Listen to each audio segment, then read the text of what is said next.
Welcome to the Low-Carb MD podcast. No one is beyond help. No one is beyond hope. As we have always said, we are bringing you medical information and cutting-edge science, but none of this is medical advice. Please seek out input from your own doctor.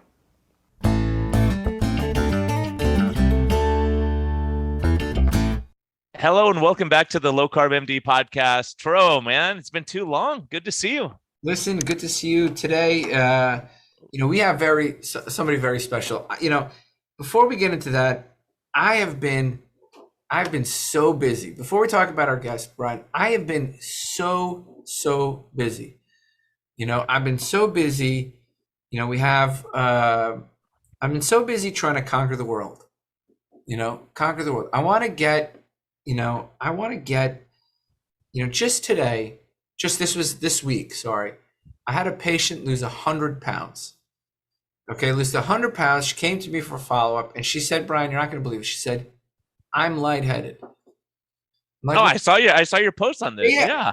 And I was like, well, we got to take you off your meds. And I was like, wow, your cholesterol is really low. Why don't we get a calcium score, see what's going on? Let's adjust your blood pressure medications, get a calcium score. She goes to her cardiologist.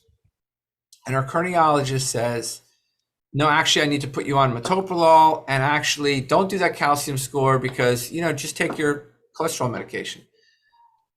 Okay. And it hit me, Brian, that we need to, this is my mission, man, is to offer awesome care throughout the United States. Offer awesome care throughout the United States. And I just want my little corner in the Southwest, Arizona, Nevada. Yeah, California. I want a cardiologist. I'm hoping Christian Assad is coming. I'm talking with him. I'm hoping I can get him on. We need an app. We need communities. This is a topic. This is a topic I know that Rob Sivas and I just had a great discussion, that will be coming out on Low Carb MD. Everyone can hear it. If you want to hear it now, you can go to Life's Best Medicine and take a listen. It's a great discussion, but we're all seeing the same thing. We have to have a unified front. And we need people like David who are crushing it to make us look good. I mean, right? Like guys like that, and you go, man, that's the awesome thing. And Tro, I mean, it's such an honor, I'll tell you, seeing what we're doing. I have a patient, I'm going to bring her on the podcast because she was on 150 units of insulin. She's coming off all of her meds. It's shocking. I'm shocked. I'm looking at her numbers going, holy cow, you're way ahead of schedule. She has tons of genetic stuff that happened when she was a kid. And they said, you'll never come off insulin. And she's proving her doctors wrong already 3 weeks in, Tro. So, I mean, this kind of stuff is so amazing to see, and it's exciting. And, we just have to help people. It's patient empowerment. We have to empower people, right, where they are, get them out of these, medical robots and medical lemming offices and get them real medical care. And I was so proud because the guest we have on today was we brought him onto our community. We brought him, I threw my app at him, just here, go tell me what you think, the Dr. Tro app. And I was so happy to hear David Danna, he was like, I wish I had this. And it just hit my heart then because I've been struggling to make a practice that I wish I had. That's the practice I want to have. When I was 350 pounds and terrible, I wish I had the practice. I want to make my practice the practice that I wish I had. Right. And I've devoted the last 5 years to that. And when you wrote that tweet, so first of all, today we have David Danna. Okay. He caught my attention when he said he's not going to normalize obesity. He's going to conquer it. Right. And he posted a picture of himself and around 400 pounds. And I swear we could have been brothers, except he has hair and I don't. Right? And if you follow his feed on Twitter, Instagram, wherever, you can see that he posts, pictures of him on his weight. I think I've seen the scale. I don't know how many times, 10 times. He's going to every Wednesday. He's going to talk about the plet, which will be it's a sort of an inside David Danna thing. If you follow him on social media, you'll know. And maybe we'll talk about that. But when you posted, David, that you were you wished you had this, I have to be honest with you, it made my freaking week. It made my week. I appreciate that. And definitely the truth. I've certainly never seen a practice with its own app, and it's so more forward thinking, not just from a medical side, but from a technology standpoint, compared to the doctors I've struggled seeing, physical doctors, mental doctors, as I've tried to figure out what's going on and fix it. Truly a breath of fresh air. So completely honest, I've not paid or anything, not even a patient, just my honest feedback after messing around in the app for a little while and just being stunned at at the forward thinking nature of it. Yeah. So, well, let's talk back. So let's go back Of to course. that 400, some odd pad person who's like, I'm going to conquer obesity.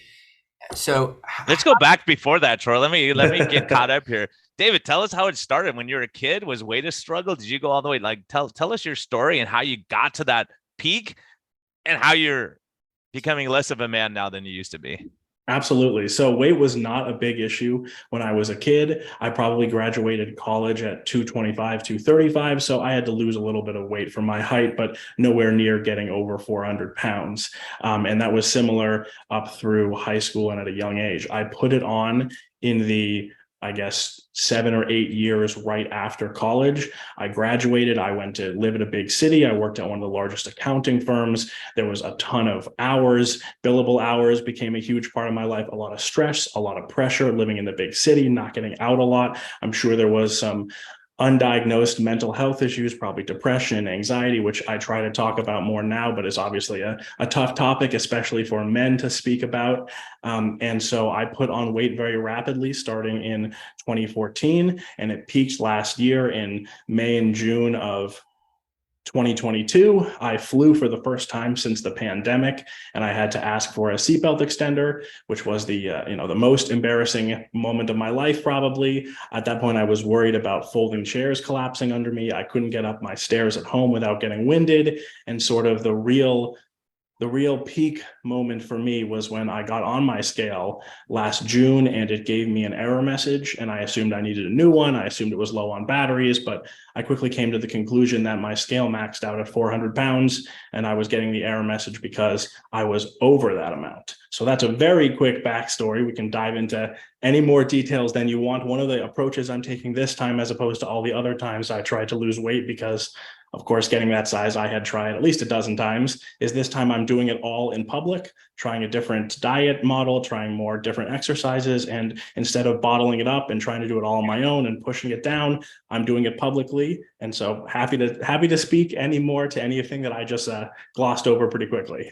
Man, I'm going to jump in here, Troy. I'm going to beat you. That's West Coasters sometimes jump in because you've said so much already. Of course, yes. You've said so much already, and this is the root of what this podcast was designed for. Really, we have all the experts. We have Professor Noakes. We have, Gary Fetkin, Belinda Fetkin. We have all these experts, but nothing's more important than your story, because, that getting on the scale and not being able to register. I have a patient like that too. He goes, I don't know how much I lost because I couldn't weigh myself for 6 months until my scale could register again. And it's so hard when you get to that. A lot of people say, why even start? Like, you're 400 pounds, like it's going to take you so long. Like, and so I think it's such a critical thing is the mental part of this. And I really appreciate you talking about depression, anxiety, and also having the courage to say, okay, here's my weight, here's where I'm starting. And because some people are, I don't know what you experience, but some people are so judgmental and derogatory. And even if you lose 100 pounds, they go, look at you, you have loose skin, stuff like that. It's like, what kind of people are we dealing with? I'm always stunned by that, because it seems like all of us are encouragers. So I'm curious about that, like not to be totally defeated. How do you take that first step when you have so far to go?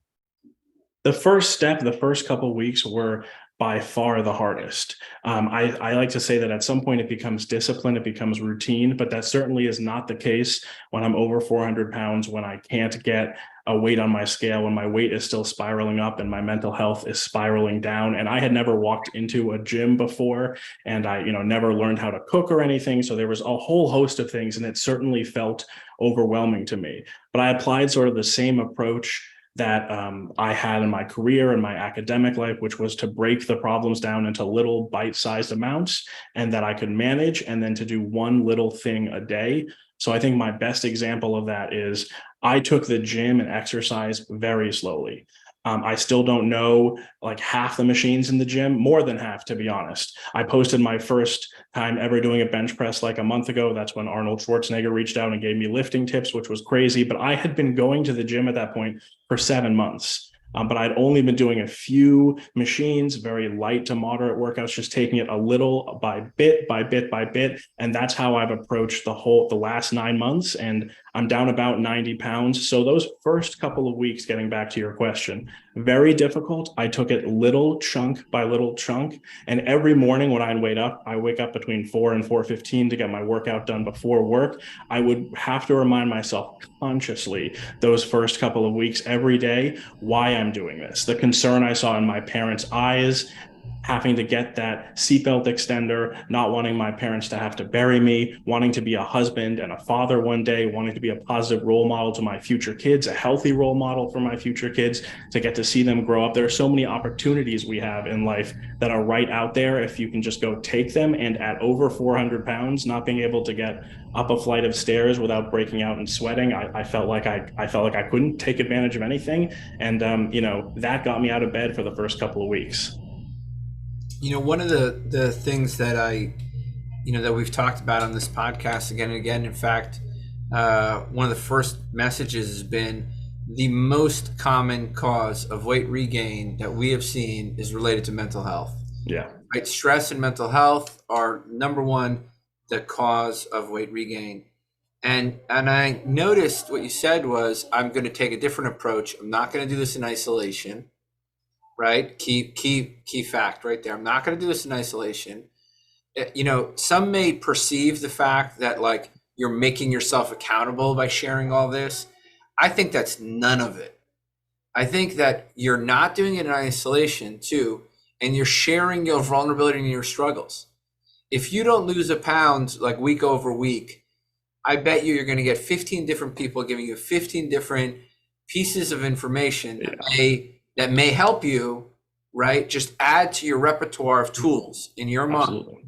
Right? And when you reach out for help, right? When you blame yourself and sort of feel down on yourself and you stick in isolation and you feel bad, the easiest way to feel good is food, especially if you already have a food problem, right? Now, when you put yourself out there, what you're doing is like, I feel bad about X, Y, and Z, and instead of it being like held in within you, it's sort of like confession. You bring it all out. I remember you saying your father's Roman Catholic Italian, right? Yes, he is. Yes. And there you go. Brian is like, Brian's upset that we're talking about Catholics. No. I was just thinking that, because I was thinking this whole thing of, I'm going to do a podcast on pride and how pride holds us back, because so many times it's about us and we don't want to bend. And you say, you know what? I need a seatbelt extender. You guys are going to have to suffer. Like, too bad. It's a different mindset to say I'm overcoming this rather than saying everyone has to accept me where I am and saying I love myself enough to make myself better. And that's controversial these days. Mm-hmm. Well, so that's a big thing. You said, David, I'm not going to do it in secret alone. And the whole point of like confession is like getting it out there, like just getting it out, like bringing it out to the open. And then you hear ideas of how you can improve, what you can do better. Like, hey, listen, man, that potato that's on your plate, it's lowering your endogenous GLP, which is going to, take away some of your satiety hormones. But like, so the fact that you reached out right away, I thought that was interesting. Why did you do that? Why did you what made you say, let me post all my vulnerabilities on social media? So initially, like I think everyone else who gets to my size or even larger, we've tried to lose weight repeatedly, and sort of the standard advice that I got from essentially everyone hadn't worked. It hadn't worked repeatedly. It hadn't worked enough times that I felt like I was getting close to that definition of insanity where you do the same thing over and over and expect different results, doing tons of cardio, tracking every single calorie, pushing myself into a huge caloric deficit, eating tons and tons of salads. You lose weight, don't get me wrong, but it was miserable. It caused my mental health to get worse, and I would fall off the bandwagon and then gain it all back and then some, and then it would just be a cycle of negativity, and it would really not help anything. And I tried that over and over again for years. And so one of the things I wanted to do is I'm going to post online in public under my real name. No one was following me at that point, so it wasn't that big of a deal. I thought it would just be an accountability mechanism to me, maybe some of my family, maybe my friends. I'm going to try a different exercise model where I do more strength training and less cardio, and I spend less time exercising than I did in the past because that was killing me and it was terrible. And I'm going to try a different diet model. I'm not just going to, track every single calorie and eat tons and tons of salads and focus on getting the biggest caloric deficit, because even though like that, as an accountant, that sort of seems logical to me, for whatever reason, it wasn't working. Even though I could understand the math, I couldn't understand the mental health. And so that was sort of the catalyst for me last June, was that I have to do something, and it has to be radically different than what I've tried before in all aspects. Otherwise, I know I'm going to fail again. And at over 400 pounds and with my mental health where it was, I don't know how many more failures I can take. Yeah. So you're like, I just have to do something different, and you just threw it out there. So like you're basically desperate for solutions. Yeah, desperate for solutions, desperate to try something different, and desperate for, if anyone is out there that in the void that I'm yelling into, perhaps I can learn from them, perhaps I can grow from them. And, at this point in time, I think there's a book, Why We Get Fat, and there's another book about the case for keto, and there's a documentary. I had watched a few things, I had read a few things. I wasn't completely sold, but I thought at least this avoiding some of the sugars, some of the refined grains, getting closer to low carb, moving away from the standard American diet, regardless of how I label it, that sounded like something I could try that was sort of similar to what I had done before, but different enough that maybe this would work. And the key was it allowed me to still eat some of the foods I loved, even though I had to cut out some of the sugary ones. I could still eat some of the meats I loved and all of those meat dishes. I could adapt some of the Italian dishes to be just more meat and less pasta, and see if it would work for me, honestly. Can I ask you a question? So walk me through what a bad day of eating looked like in an old lifetime. What did it feel like? Walk me through the psychology of eating. What did it like?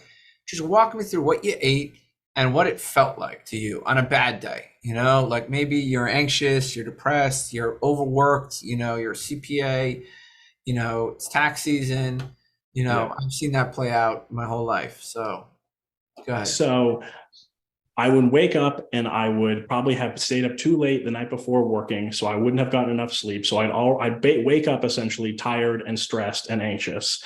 I wouldn't exercise, and I would immediately need some amount of caffeine that was probably too much. And I don't actually like the taste of coffee, so the way I drank it would be like to throw in like a huge amount of sugar and a bunch of other stuff. And then I would probably have a breakfast that was sugary, a cereal, a donut, several. Maybe I'm at the client site, so they're paying for breakfast, so it's even worse. And then I usually would skip lunch because I was working so hard. So I'd be running on sugar and caffeine, but not any type of low-calorie coffee or breakfast until mid-afternoon, when I would crash. And I would have a massive snack. I'd probably run out of the office, probably get fast food, a large fast food, like 2 or 3 meals. And I would eat them in my car, or I wouldn't quite finish them because I know I'd have some later. And then on the way home, I would probably go and order like Uber Eats or DoorDash, so that when I got back to my apartment, it was already there. Again, like 2 or 3 entrees. And after having eaten those, I would feel good for maybe 20 minutes, and then I would feel terrible. And then it would spiral down some more through the evening. Maybe I was studying for grad school or my CPA. And then I would do it again at 10 or 11 before I went to sleep. And oftentimes that late night meal, more like 10 to midnight at that point, was the biggest meal of the day, far larger than anything else. So I was having like 2 or 3 supersized meals and then grazing and snacking throughout the rest of the day, because the client site always had candy or chips or something in the office. And the real issue is that would be happening 5 or 6 days a week. And then on the 1 or 2 days that it was off, I would want to reward myself through getting through a hard week, and I would reward myself with more food. And the food was not healthy by any means. I know I mentioned fast food, but even when I wasn't eating fast food, I was getting deliveries. I really didn't cook. It was all stuff that was prepared off site with a lot of ingredients, a lot of extra sugar, a lot of extra carbs, a lot of extra salt. And, I probably did that for 5, 6, 7 years, almost every day, at least 6 days a week. And you weren't really focused or concerned about the weight. You were just in survival mode, right? So all of a sudden you wake up one day and go, holy cow, what happened? Right? Because people always judge and say, how could you let yourself get that big without like doing something first, right? But sometimes it takes a while to wake up. We're just surviving. Tro and I will go on the record over and over and saying stress and being busy and hectic and all those things and not sleeping and not taking care of ourselves it's the biggest underlying cause of what we're seeing in the country right now, or in the world right now. And so like, was it ever like, did you ever sit here and go, I should make some changes, or was it just, you were just in survival mode? Eventually, I did think I should make some changes, but it took years. For the first years after college, I was focused on my career. I had gotten into Big Four accounting. I was told that going to college, the idea of getting an accounting degree was that it would lead into a career. I was on a big East Coast city. I was in the Baltimore, DC region at the time. And so that was my focus. And my focus was just, I'm going to crush my career. I'm going to do well. I'm going to move up the corporate ladder. And it really wasn't until I was over 300 pounds, well over 300 pounds, that I started to think, okay, maybe my focus has been too singular. Maybe the amount of hours I'm billing is way too high. Maybe some of the focus needs to be on diet and exercise. And I know it sort of sounds crazy in hindsight that I gained like 100 pounds without being super concerned about it. But you're right. It was a single focus on career, on paying off student loans, and on trying to manage, the stress and work pressure that came with, jumping right into a high profile, accounting career. And for the first time in my life, living in a big city, living away from home, living on my own. And it took, looking back in hindsight, it took a crazy long amount of time to realize that I needed to reprioritize some things.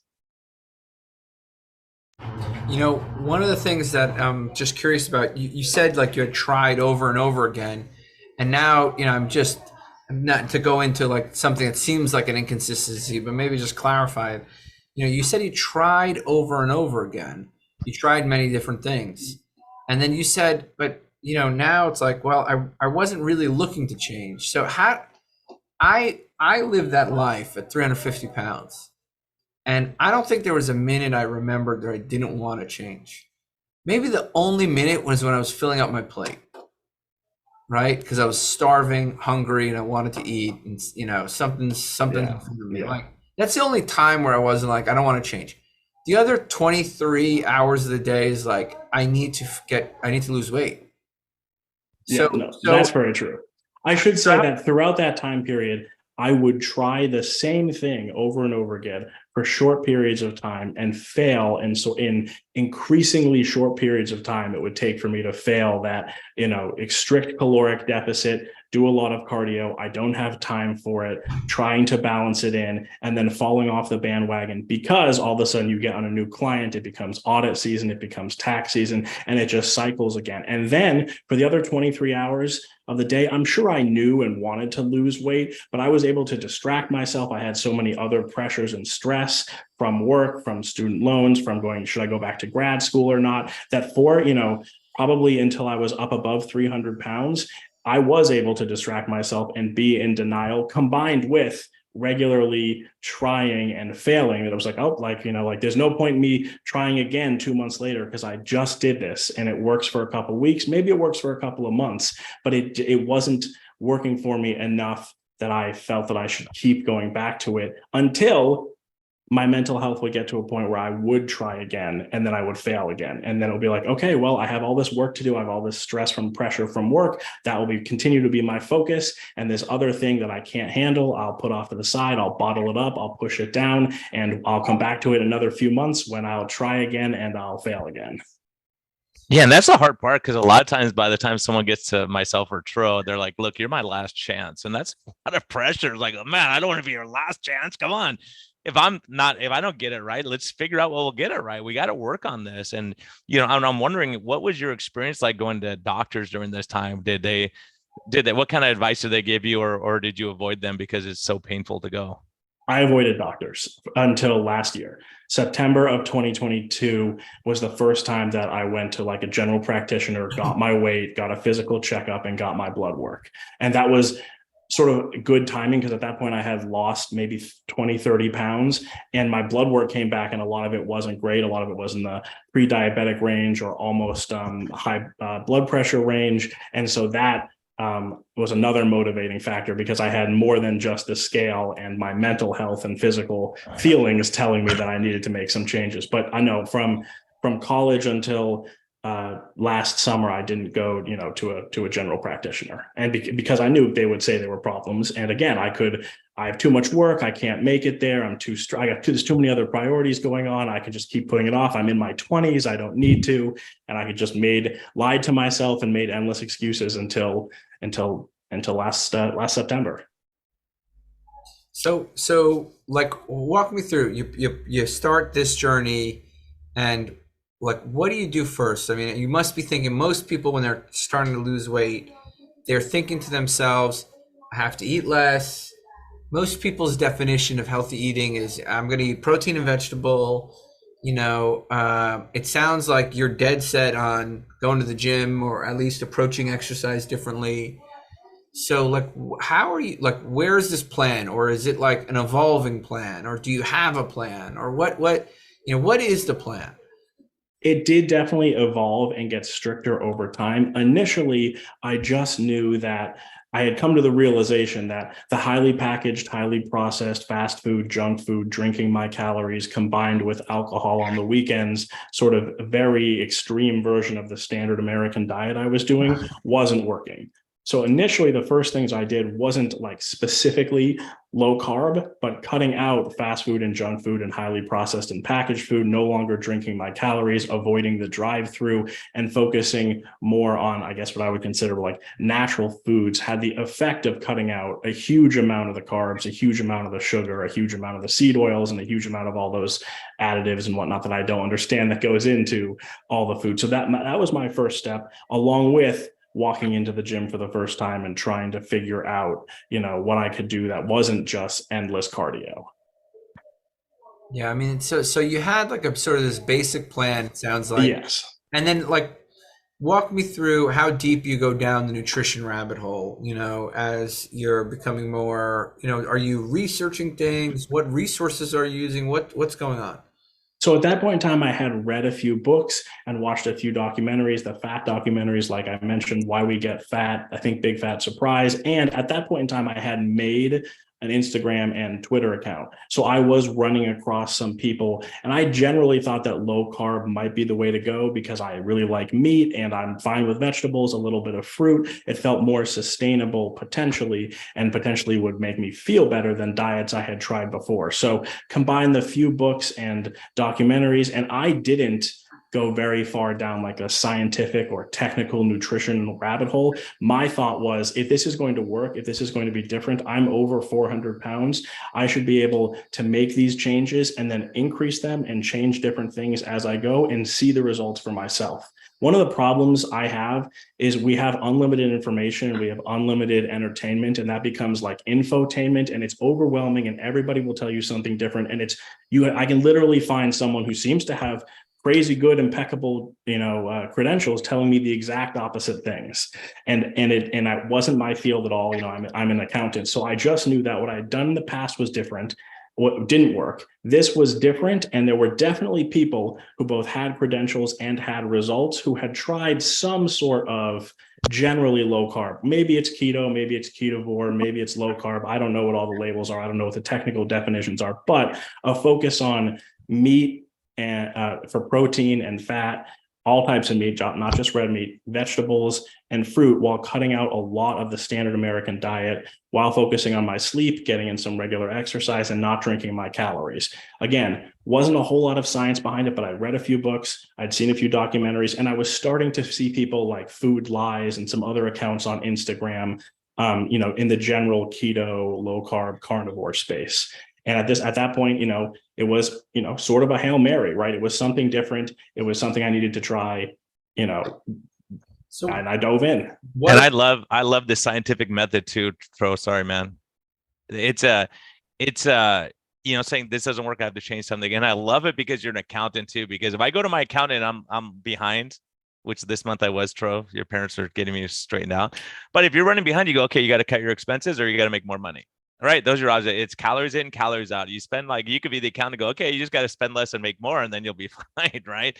But sometimes you got to spend more at the beginning, like Tro's doing, getting an app and doing stuff because it costs money and it's painful because you're not getting as big of a paycheck. But you say, I see the future. I see this is an investment in the future. So it's so hard because it's that I love the fact that you go, okay, what I did before is not working. I can't eat salads. That doesn't work. And I can't just go and run all day because that doesn't work.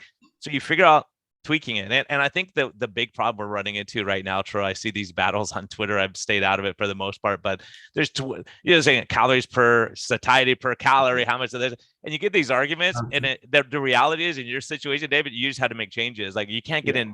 People get so obsessed with the minutia that they can't even start. So at least you just go, okay, look, I'm going to do what works for me and focus on what's helpful, and then throw out the other stuff. And then maybe later on when I'm plateaued, I'll look at that and maybe make a change or add in something else. But we make it so complicated that people, the entry is too high that people just can't, they don't know what to do because they're hearing all these different messages and it's not united. Absolutely. And I'm still no expert and I'm still tweaking it. I'm 9 months in and about 90 pounds down, but that's less than halfway to go. And so a lot of the times when people ask about exactly what I did here and I did there, it's difficult for me to answer twofold. One, because I was tweaking it as I went.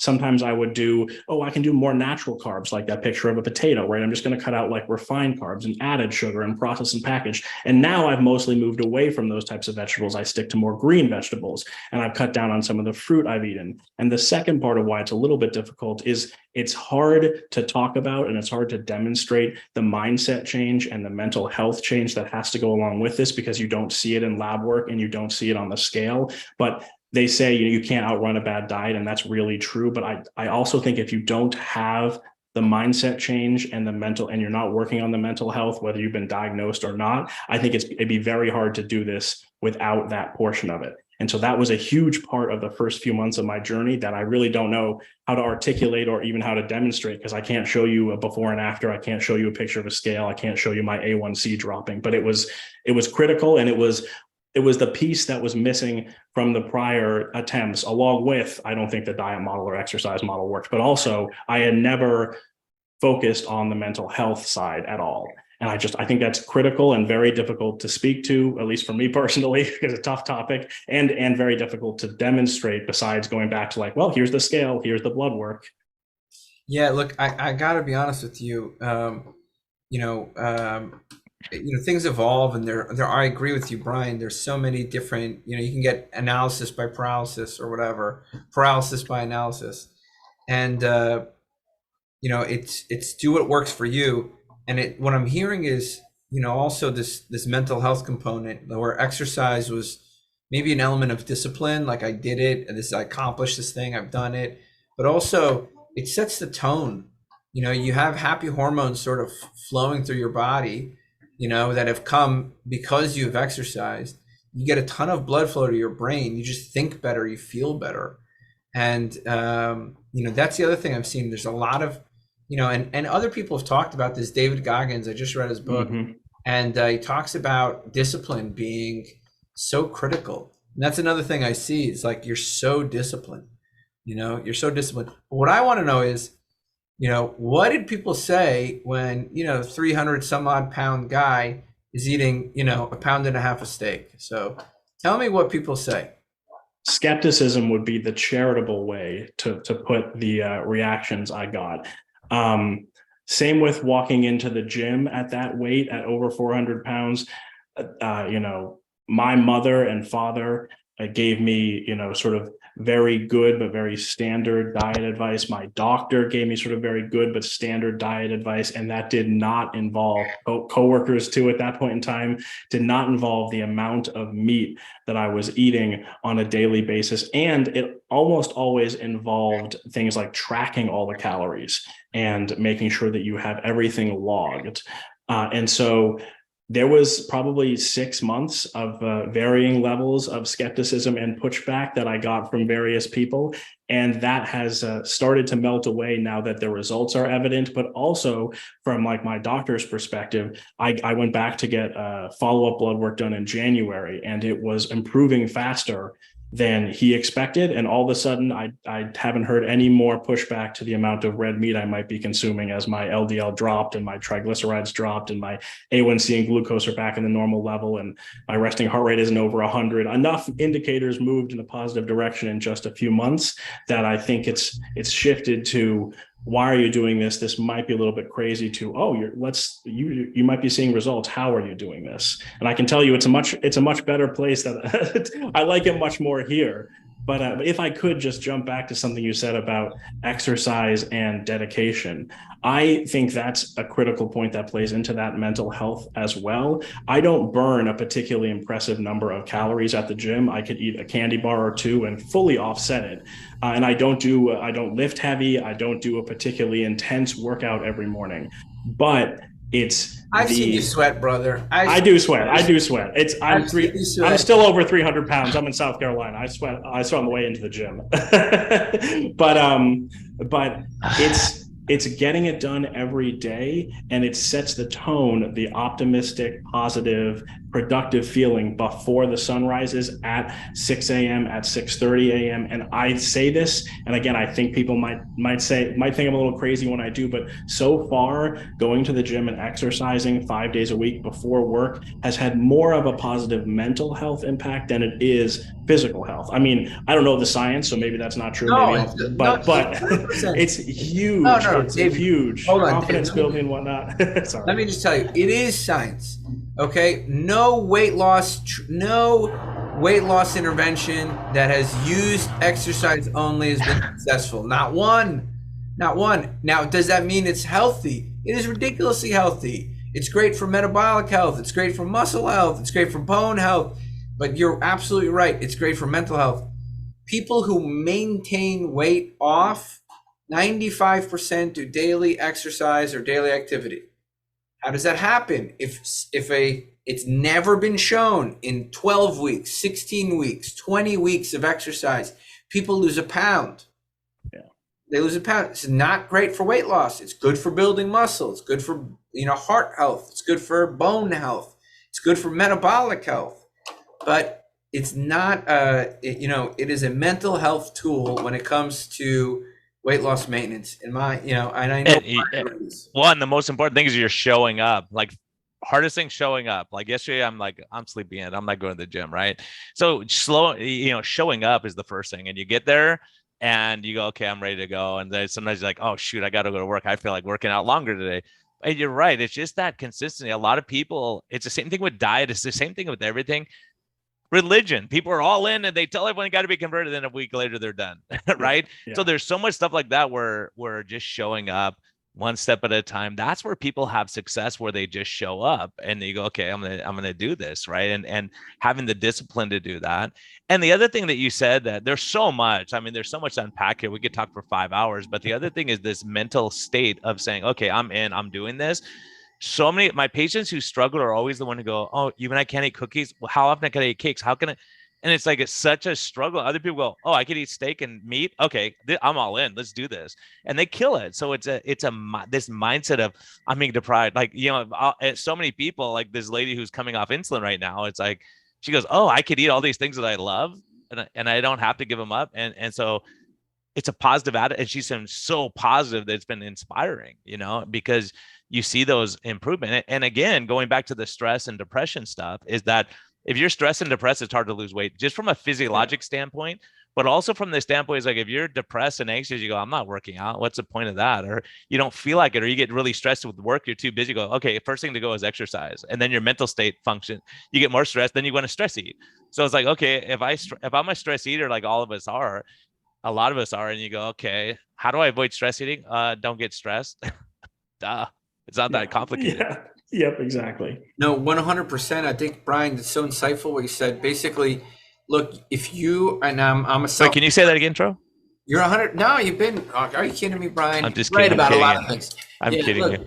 Look, but the thing, what you're saying is you recognize that stress is a trigger to eat. And if that's the case, you better implement something in. Otherwise, if you have a food issue, you're turning to food, right? Full stop. So I am self-proclaimed.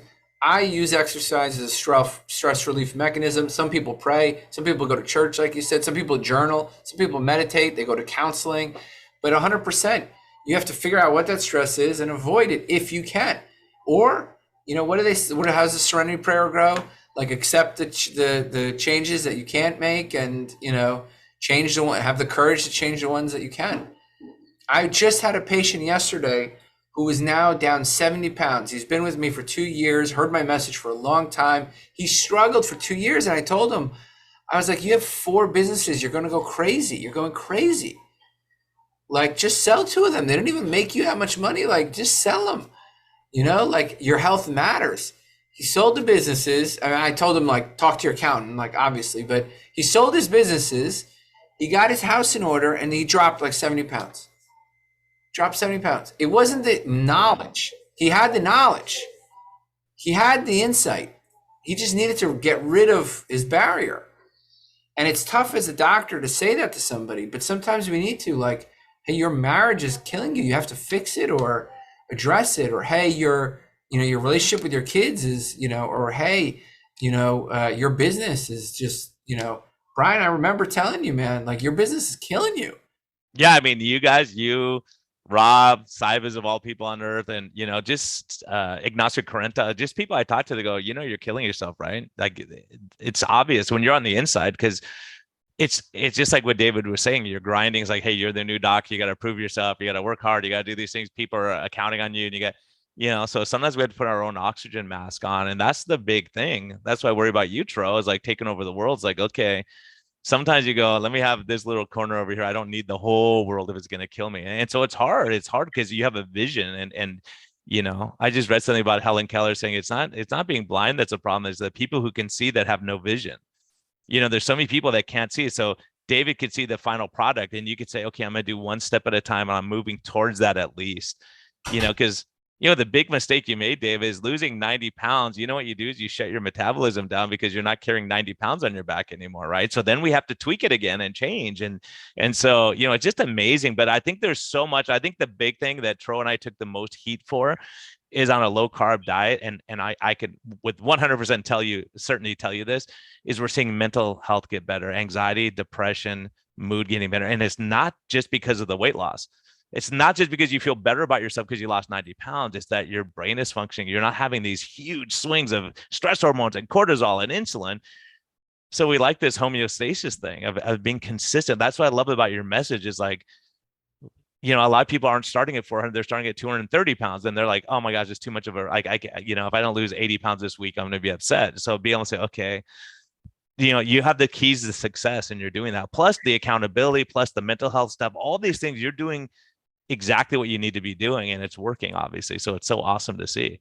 I appreciate that. Thank you, David. I'm gonna ask you one question before I do. Brian, I'm gonna say how much I agree with you about mental health being such a focus with metabolic health, how intertwined they are, and even you didn't mention the word addiction, and we should stick with this word addiction a little bit because food addiction, alcohol withdrawal symptoms improving with low carb diets, right? These have been demonstrated.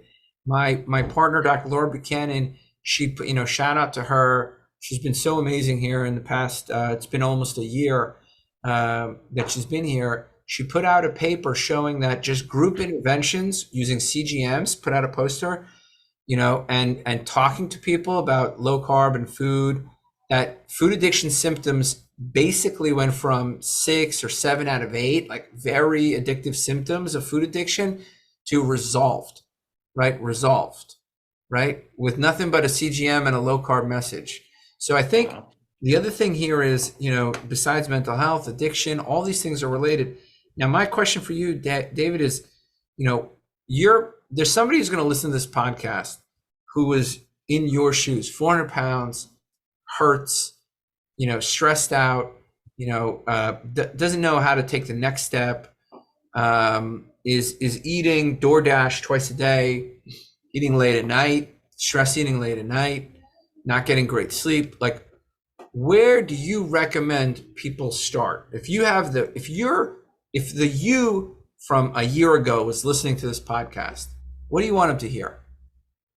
The thing that took me way longer than it should have, and has been very positive and surprising to me, that I would want someone in my shoes or myself 9, 10 months ago to know and to recognize, doesn't have to do with necessarily going to a gym or seeing a specific doctor, but has to do with more an internal Wait, message. That's wrong. They should They should go see you, of course. Don't listen to him. They should definitely see me, but go ahead. Sorry. Is that everyone wants you to succeed. Everyone wants you to be there. Everyone wants you to get to your goal, to be healthy. So much of my pain, and I think my mental health over the last 5, 10 years, was driven from embarrassment, was driven from shame, was driven from bottling it up. I could have seen a doctor far earlier, right? I had health insurance since day one of graduating college. There wasn't a reason that I couldn't afford it or anything like that. But I didn't want to go. I made excuses. I lied to myself. Same with going to the gym. It was intimidating. Those guys are lifting crazy weights. I don't even know how to sit on that machine. I don't know what it does. Same with nutrition and health. I never really learned to cook. I don't know what the right answer is. I'm embarrassed about starting and messing up. And I really wish, and I really would like people to recognize, if they can, and I know it's hard, that in every one of those settings, whether it's an expert or whether it's your family, whether it's friends, whether it's your church, whether it's online, social media has been far more positive for me, despite its reputation, than I would have imagined.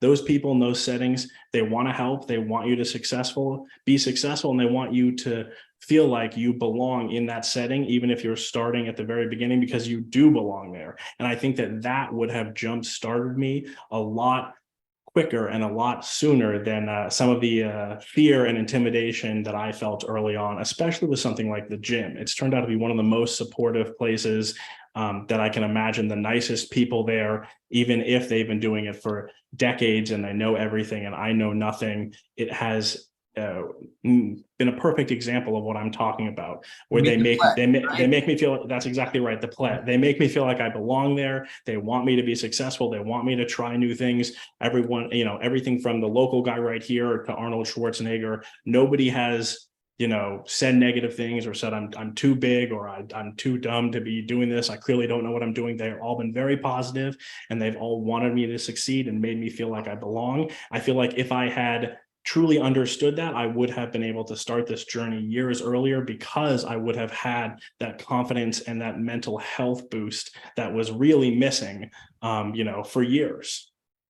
Give David that mic to drop, Tro. Do we have a mic he could drop? Because that's awesome, man. That is like, that's it. So many of us, we're afraid to open up. We're afraid to share our inadequacies, or we don't know how to work out. Can you help me? This is what I was talking about at the beginning, about being humble and saying, hey, I don't get this. Can you help me? Like I had to do with Jason Fung, and he was nice enough to help me when I was starting out.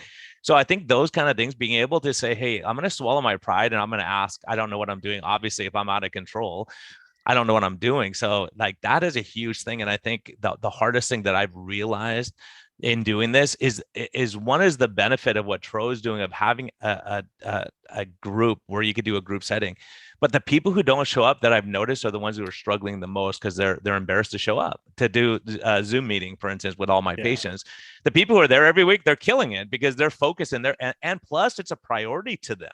They go, I'm going to be there. Like, I'm not getting paid to do that. I'm doing it because I want to help people. And then I get something out of it every time, because someone says, I do when I'm stressed. Here's what I do. Here's what I do when I can't sleep. Here's what I do when I'm upset with people.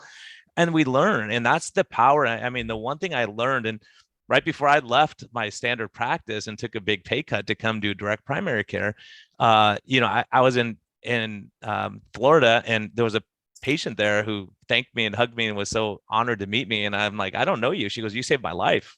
Right. Wow. And I was like, we never met before, have we? He goes, well, I flew in from Mexico City to meet you because, my whole family's doing, they listen to the podcast every week. And I'm on the tractor listening to your podcast, and my husband started listening, and you go, wow. Like the amount of impact, what Tro was just saying, we get 30,000 downloads in a week, when we do a podcast, like 30,000 people are going to hear your story. And that's pretty amazing because you'll be able to inspire people more than Tro and I can talking about the Krebs cycle. You know what I mean? The science. And we get so lost in that sometimes, and hearing your story and saying, yeah, these are real life struggles. And here's where life is, because so many people are just going through life trying to survive every day. They're trying to pay their bills. They're saying, oh gosh, I'm charging too much on the credit card this week and all those things. So That's why these scientists make me crazy when they go, okay, you just put a mouse in a cage and give them 300 calories and they, they lose weight. That's all we got to do. It's like, well, it's not that simple, but it's also not that complicated as we make it. Absolutely. Absolutely. I appreciate you saying that. It's still crazy and mind blowing and humbling that people want to hear my story, but I'm just here to try to lose weight, and 2 pounds a week is the goal, right? And what's your goal? Like what keeps you going? Like, do you go, okay, here's where I want to live longer. I want to be healthier. I want to wear I'd like to Speedo. What's your goal? I'd like to be under 200 pounds. I initially said by the end of this year, that was about 3 pound a week goal. And thus far this year, I've averaged about 2 point something. So I'm a little bit behind, but my first goal is to get under 200. I believe that they call that getting into Wonderland. And then I think I'll probably have to tighten up some of my diet, learn how to do a little bit more on the exercise front. And then my long-term goal is to, be a husband in the future, be a father, and be able to be a healthy role model for them, keep working on my career, maybe strike out on my own one day, get out of corporate America. So many of the opportunities that I felt like were slipping away at over 400 pounds, I now feel like, I'm getting closer every week, every weigh-in Wednesday, another 2 point something pounds down.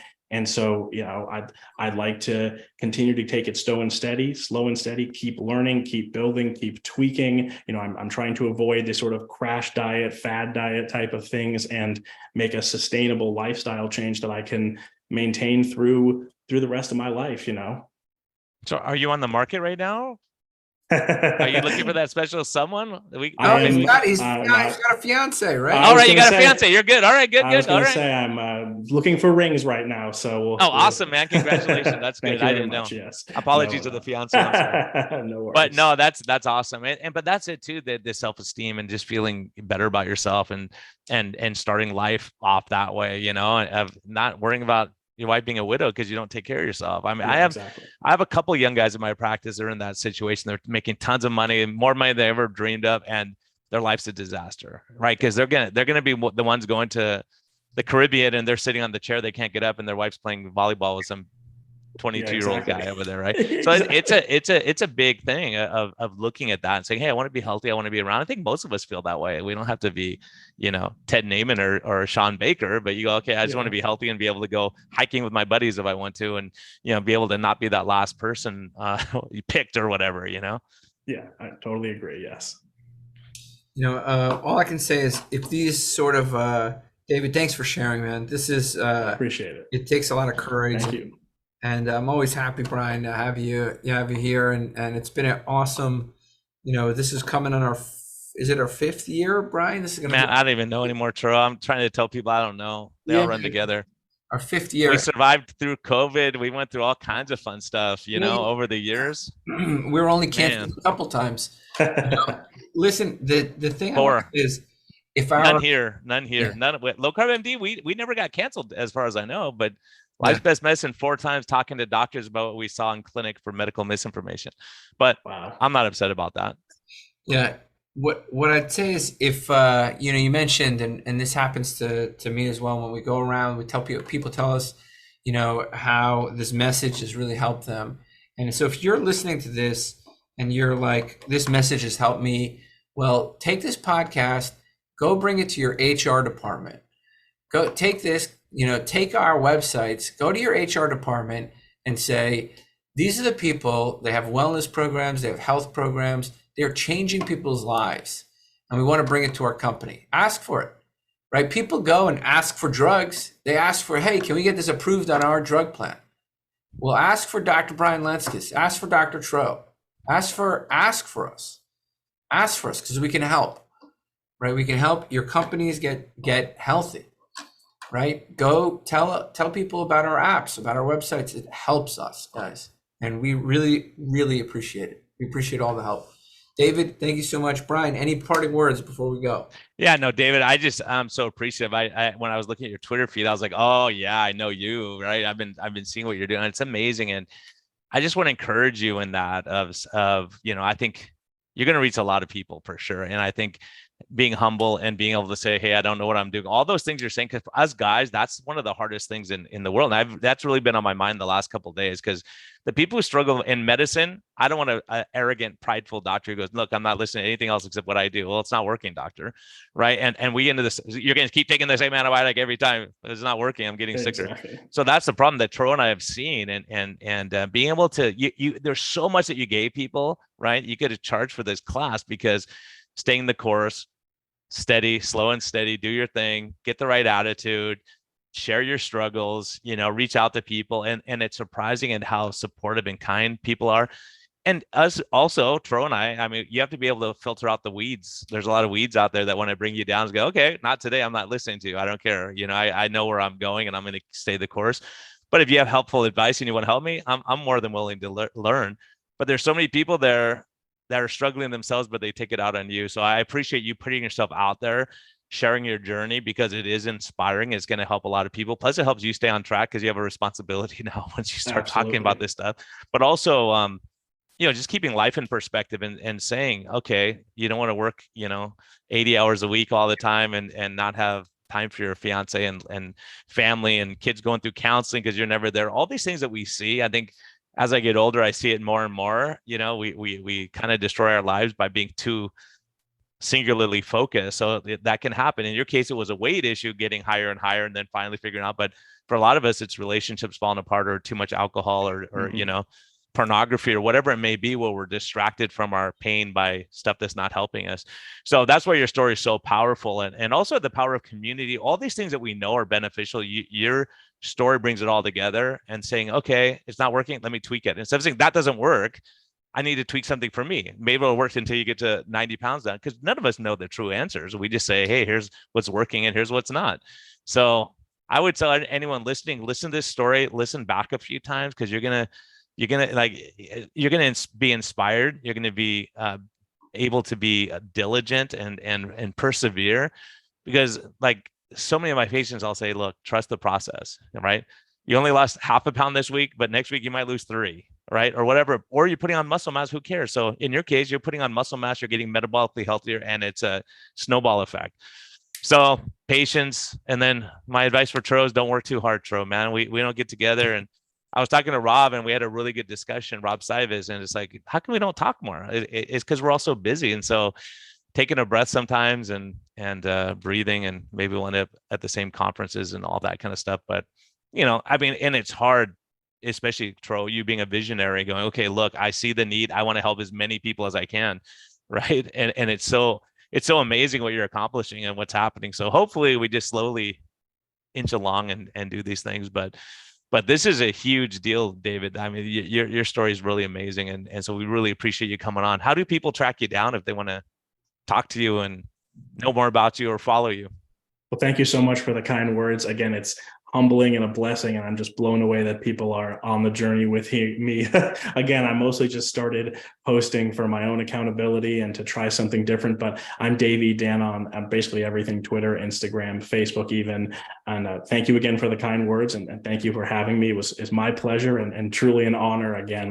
Definitely no expert, but just slow and steady, tweaking as I go, and 2 pounds a week.